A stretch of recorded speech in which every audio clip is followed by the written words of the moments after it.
calling and telling you, the first thing I tell you when someone calls me like, come on, like, I'm like, yeah, but I'm in a relationship.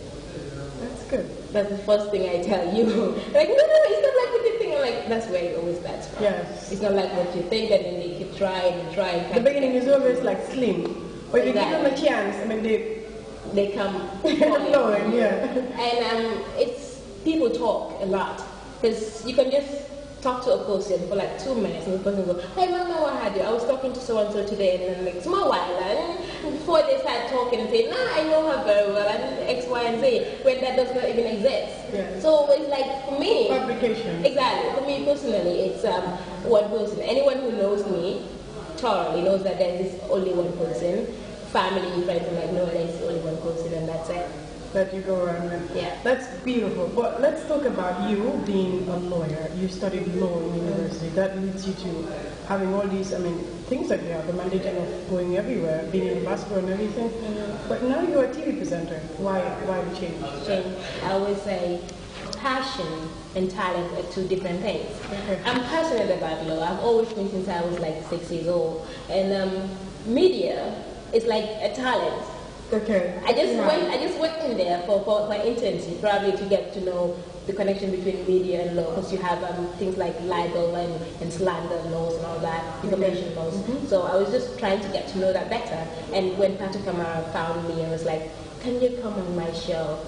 Like, I don't think I can do it. And with a couple of days of coaching, I was doing the viewers tube for her for about 7 months, and afterwards I hosted the party totally.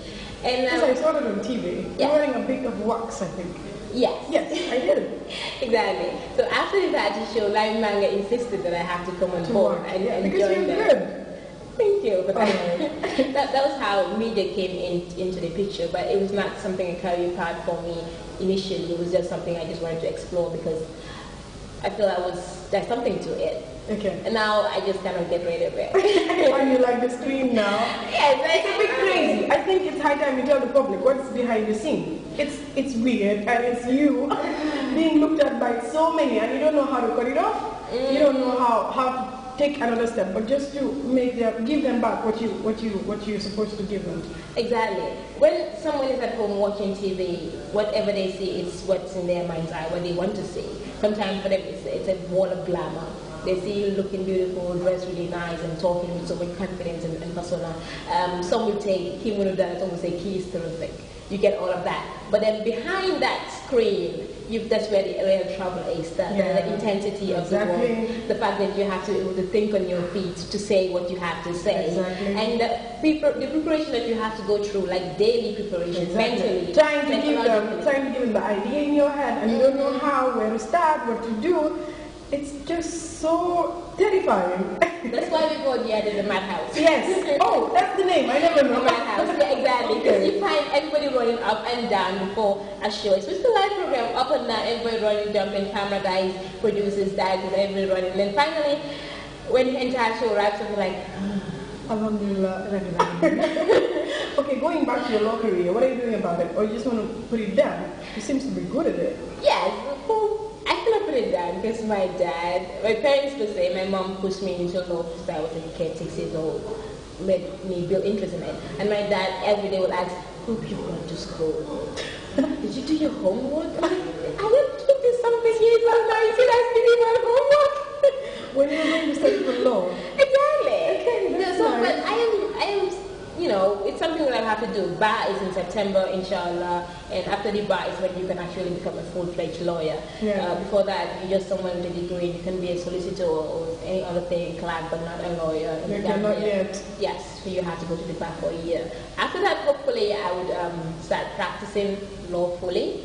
And then, there's a lawyer on market, but I think I'm just marketing myself now. I'll be a terrific lawyer.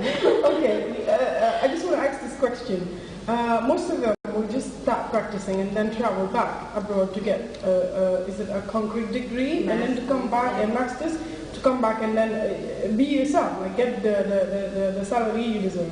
I mean, what are your thoughts on that? We have people like Edward Singate who is practicing right now currently, and he has not gone out. he did his bachelor's here and then the bar, and then got a bit of experience as a magistrate and all that, and he's practicing. But if you to go out, maybe it would be for the experience. That added name of someone has gone to University of Cambridge or Oxford, it's good. People follow that name. Yes. Like people fight for titles and school names and not probably experience. Yes. So even if you are here and practicing, you don't go out, you could get people that probably if you have a career before that, people know, okay, this person has been good even before law school. They could go to you. But you're a young person, 23, 24, 25, you're like, so best thing you could do is get out there, gather up more experience from more experienced lawyers and come back home. But my question, I want to ask you this, because people that went abroad and studied there are more respectful, are more, respected, I can say, in the Gambian society. Because, I have colleagues in different situations that are not treated, the same way as the Gambian groomed are treated. They are always on top. People even tend to, I don't know how to call it, bow.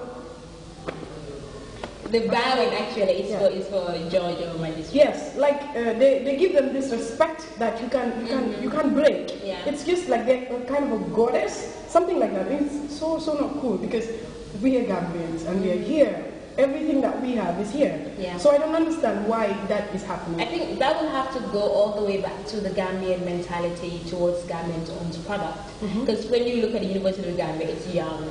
It's like Very 10, young. 12 years old now. And the law faculty is one of the youngest faculty in the Gambia as well. Yeah. So for them personally, even certain lawyers who are, I remember Ellis Kamara once mentioned this in class. He said, you find all the lawyers feeling very threatened to be before Gambian-bred magistrates. Okay. They're like, me, Hamunda, they don't know much. And at the end of the day, when those people join in their cases, they are very much surprised that, okay, this person has applied legal reasoning and method to this issue, and it's very good. But it has no difference. It's just that name tag, that's all. And what a person can do no matter where the person goes to or don't go to. Because brilliance is not something that can be given to you by a teacher. You might read 1, 2, 3 things from the teacher, but the teacher can just inject it. I don't know what the white people have. I don't know. Not white. I'm black. Just that school name, that brand. It's like a name brand. It's like wearing a Gucci and vintage. That's the difference. The high class of the Gucci and then the common vintage market. Like someone having a daughter buying a bag and someone buying a bag from a secondary market. I'm like, people not put them different. No. And like I had this bag. I can fully remember. I had Louis Vuitton. Everybody would tell me. I didn't even know what the bag cost because it was given to me for a present. So I was like, oh, look, I'm saying it. Boy, I was like, wow, I feel offended because I don't like that. Yeah, I'm just a normal. I can walk with slippers anywhere. Yeah, it's the same with me. That's the only thing with the Gambian bread and the outside bread. Exactly, the outside croissant because they don't have bread. Okay, so then coming back to Valentine's, let's talk about the relationship you have with your dad. Like me personally, my dad, he will always give me a rose flower on Valentine's Day. I'm sorry he's gone now, but it's not a problem. And my mom is there. We keep it cool, but not like the dad. So tell me about your family. How do you do with them? Like personal give and take. Give and take. My dad, personally, I would say it is really messing to this. He has a bit of a memory problem. I would say that. Because even on your birthday, he will wait until everybody says, happy birthday, and he'll just come like,